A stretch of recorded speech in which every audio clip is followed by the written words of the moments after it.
पुस्तक का नाम आत्मज्ञान और आत्मकल्याण। लेखक वेदमूर्ति तपोनिष्ठ पंडित श्री राम शर्मा आचार्य जी। ऑडियो 3। शीर्षक है आत्मज्ञान और योग।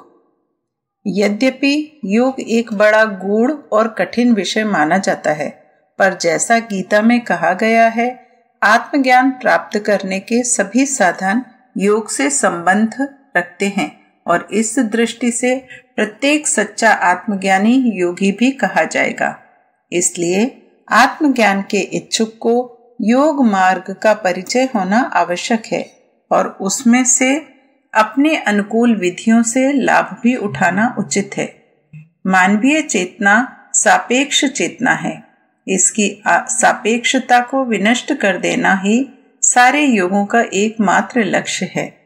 जब मन की उपाधि का तिरोधान हो जाता है, तभी चेतना अपनी परमावस्था को प्राप्त करती है, जहाँ किसी वस्तु का अस्तित्व नहीं रहता, वरन अस्तित्व का ही अस्ति तत्व रहता है। जहाँ किसी वस्तु विशेष के अस्तित्व का ज्ञान नहीं होता, वरन परम अस्तित्व का ही परम ज्ञान होता है, और जहाँ विभिन्न वस्तुओं के ज्ञान का आनंद नहीं होता, वरन परम अस्तित्व के परमार्थिक ज्ञान का परमानंद प्राप्त होता है। यही सच्चिदानंद स्वरूप का साक्षात्कार है। यही ब्रह्म अथवा सनातन सत्य है। यही मुक्ति अथवा मोक्ष है। इसके ज्ञान से ही मनुष्य परम पुरुषार्थ की प्राप्ति कर सकता है।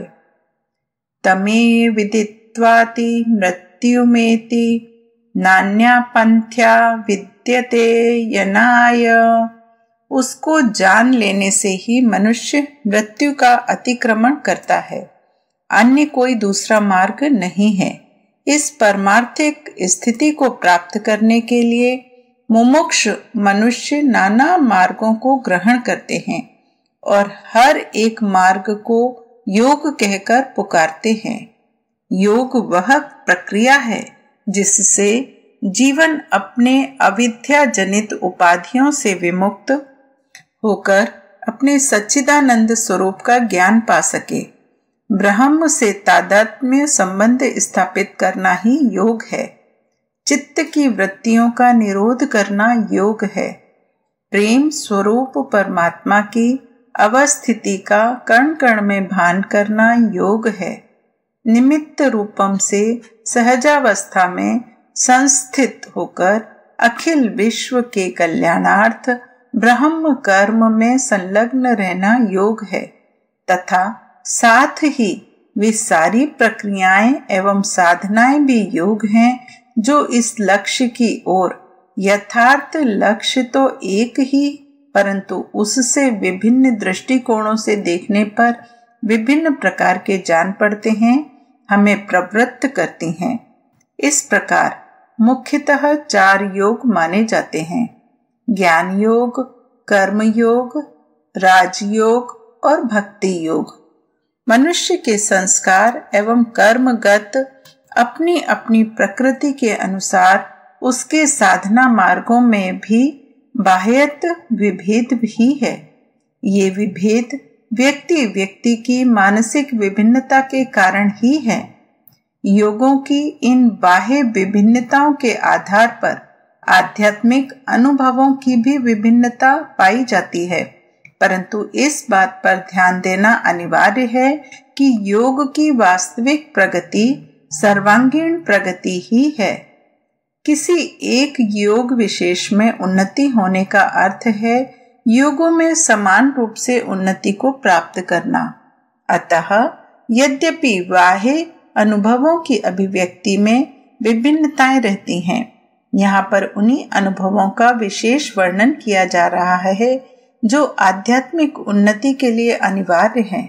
मनुष्य चाहे जिस योग का अवलंबी हो, उसमें यदि इन सामान्य लक्षणों तथा अनुभवों का अभाव हो, तो निश्चय जानिए कि वह आध्यात्मिक मार्ग से अवगत नहीं है। मुदिता। आध्यात्मिक साधकों में साधना के साथ साथ मुदिता भी उत्तरोत्तर बढ़नी चाहिए। यह स्वस्थ मानस तथा शुद्ध हृदय का परिचायक है। यह चित्त का प्रसाद है अथवा मन की शांति का बोधक। जब तक हृदय शुद्ध नहीं होता, मन के विकार क्षीण नहीं होते, विक्षिप्तता दूर नहीं होती, तब तक मनुष्य मुदिता की प्राप्ति नहीं कर सकता।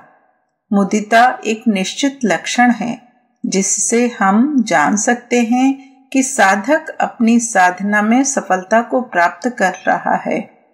बहुत लोग साधु रूप में दृष्टिगत होने के लिए बहुत ही उदात्त पूर्ण मुखाकृति बनाए देखते हैं। यह उनका भ्रम है। जो मन सुख की रश्मियों से ओतप्रोत है, उसी में सत्य का संचार है। सात्विक मन ही योग की गंभीर साधनाओं में सफलतापूर्वक प्रवृत्त हो सकता है। अतः सुंदर सद्गुण का उपार्जन करना आत्म का आनंद है। सदा आनंद में ही संस्थित रहिए। दूसरा है संतोष। शांति, सत्संग, संतोष तथा सद्विचार मोक्ष के 4 द्वारपाल हैं। संतोष से बढ़कर और कोई लाभ नहीं। संतोष से परम शांति तथा सुख की प्राप्ति होती है। संतोष सात्विक गुण है। इससे मनुष्य आलसी नहीं बनता, वरन और भी सक्रिय बनता है। संतोष से वैराग्य, विवेक तथा विचार की अभिवृद्धि होती है। जिसमें संतोष है, उसी में ईश्वरीय ज्योति का अवतरण होता है। संतोष ही सर्वोत्तम धन है। आत्मा स्वयं तृप्ति है। संतोषी मनुष्य के आगे सारी त्रुटियां डोलने लगती हैं। वह महापुरुषों तथा तपस्वियों द्वारा भी पूजित होता है। तीसरा है वैराग्य। राग ही बंधन को घनीभूत करता है। वैराग्य से ही विमुक्ति होती है। साधक में जब सत्य का समावेश होता है, तब उसमें सारे विषय पदार्थों के प्रति स्वाभाविक विरक्ति हो जाती है। वैराग्य की दिनानुदिन अभिवृद्धि होती है। यह इसका स्पष्ट परिचायक है कि साधक आध्यात्मिकता की ओर बढ़ता जा रहा है। यदि वैराग्य की स्थिति का अनुभव मनुष्य में उत्पन्न नहीं हुआ, तो यह रंच मात्र भी आध्यात्मिक उन्नति नहीं कर सकता। वैराग्य महती शक्ति है, जिससे साधक सतत ध्यान के लिए प्रवृत्त होता है और अंततः आत्म साक्षात्कार करता है। विवेक युक्त वैराग्य ही लाभदायक है, अन्यथा तो वैराग्य अस्थायी है। चौथा है अभय। यह दैवी संपदा है। भय तो अविद्या जात है। शरीर के साथ तादात्म्यता रहने से ही मनुष्य भयभीत होता है। ज्यों-ज्यों मनुष्य में आंतरिक शांति, संतोष तथा वैराग्य की अभिवृद्धि होती जाती है, त्यों-त्यों उसमें भय का तिरोधान होता है। अभय की पूर्णावस्था जीवन मुक्तों में ही पाई जाती है। पांचवा है समाधान। मनुष्य में पूर्ण शांति रहती है, विक्षेप नहीं होता। योगी का मन सदा लक्ष्य की ओर लगा रहता है। समाधान प्राप्त साधक ही सतत एवं अनवरत ध्यान का अभ्यास कर सकता है। उसमें विचार करने की प्रबल क्षमता होती है। साधना में सफलता के साथ साथ सारे सद्गुण मनुष्य में आने लगते हैं। शांति, पूर्णता, एकाग्रता, निश्चलता, समत्व, धृति, श्रद्धा इत्यादि सारे गुण उसमें अपना आवास बनाते हैं। चमत्कारों की क्षमता के द्वारा मनुष्य योगी नहीं बनता, वरन इन सद्गुणों की अभिवृद्धि से योगी बनता है। जो मनुष्य एक भी सद्गुण से प्रतिष्ठित है, उसके पास अन्य सद्गुण दौड़कर चले आते हैं। अगला शीर्षक है आत्मकल्याण और मानसिक शक्तियां। मनुष्य को जो लाभ योग से प्राप्त होता है, उसका मूल आधार मानसिक शक्तियों का विकास और नियंत्रण ही होता है। अतएव जो मनुष्य योग को बहुत बड़ी चीज समझकर उससे घबराते हैं, उनके लिए मानसिक शक्तियों के विकास पर ध्यान देना ही सर्वोत्तम है। मनुष्य की मानसिक शक्तियां बिखरी हुई रहती हैं, अतएव उनका साक्षात्कार करना कठिन होता है। इसके परिणाम स्वरूप उसका मन अनेक विषयों में फंस जाता है। जब मन बाह्य विषयों में एक बार फंस जाता है तो मनुष्य उनसे मुक्त होने की चेष्टा जितनी ही करता है, मन और भी फंसता जाता है। विषयों का अधिक चिंतन करने तथा मानसिक अंतर्द्वंद के कारण की सारी शक्ति का ह्रास हो जाता है और तब मनुष्य अशांत रूप हो जाता है। हमारी आध्यात्मिक शक्तियों का विकास अपने आप को बाह्य विषयों से मुक्त करके अपने आप में ही केंद्रित करने से होता है। निर्मल मन ही शक्तिशाली होता है। बाह्य शक्तियों में फंसा मन शक्तिशाली कभी नहीं हो सकता। जिस व्यक्ति का मन जितना ही उद्विग्न होता है वह उतना ही शक्तिहीन होता है। जो व्यक्ति अपने मन को वश में किए हो वही आत्मा की शक्ति का साक्षात्कार कर सकता है। आत्मा का साक्षात्कार करने के लिए पहली आवश्यकता अपनी इंद्रियों को वश में करने की होती है। जहां जहां इंद्रियां जावें अथवा आकर्षित हों, वहां वहां से मन को रोकना चाहिए। इसके लिए मनुष्य को सदा जागरूक होकर रहना पड़ेगा। विद्वान से विद्वान व्यक्ति का मन इंद्रियों के द्वारा चलित हो जाता है। इंद्रियों के विषय सामने रहने पर अपने मन को रोकना बड़ा पुरुषार्थ है, पर इस प्रकार का पुरुषार्थ अभ्यास द्वारा सिद्ध हो जाता है। जिस प्रकार इंद्रियों के विषयों को रोकना आवश्यक है, उसी तरह मन को प्रबल संवेगों से रोकना आवश्यक है। प्रत्येक प्रकार का मानसिक विकार मन की शक्ति का विनाश करता है। यदि हम अपनी शक्ति का संचय करना चाहते हैं तो मानसिक विकारों से मुक्त होना अत्यंत आवश्यक है। शांत मन में ही शक्ति का उदय होता है। जब मन शांत हो जाए तो मनुष्य को उसके स्वरूप के बारे में चिंतन करने में लगाना चाहिए। शांत अवस्था में जैसा मनुष्य अपने विषय में विचार करता है वह वैसा ही अपने आप को पाता है। किसी भी प्रकार का निश्चय जब किसी प्रकार के संशय से दूषित नहीं होता तो फलित होता है। कितने ही लोग किसी विशेष प्रकार की शक्ति की प्राप्ति के लिए मंत्र जप अथवा यज्ञ आदि करते हैं। ये सब क्रियाएं अपने निश्चय को दृढ़ करने के लिए आवश्यक हैं। निश्चय ही दृढ़ता ही सफलता की कुंजी है। मानसिक शक्ति के विकास के लिए अपने आप को सदैव परोपकार में लगाए रहना आवश्यक है। स्वार्थ के कार्यों में लगे हुए व्यक्ति की शक्ति का ह्रास चिंता, भय, संशय आदि मनोवृत्तियों के कारण हो जाता है। परोपकार की भावना इन मनोवृत्तियों का विनाश करती है। जो मनुष्य जितना ही अधिक अपने स्वार्थ से मुक्त रहता है उतना ही अधिक उसमें संकल्प की सफलता लाने की शक्ति का उदय होता है। अपने मन को परोपकार में लगाना स्वयं के वृहत रूप को पहचानना है। इस वृहत रूप में सभी संकल्पों को सिद्ध करने की शक्ति है। अपने व्यक्तिगत स्वार्थ के विषय में सोचना ही मानसिक पतन है।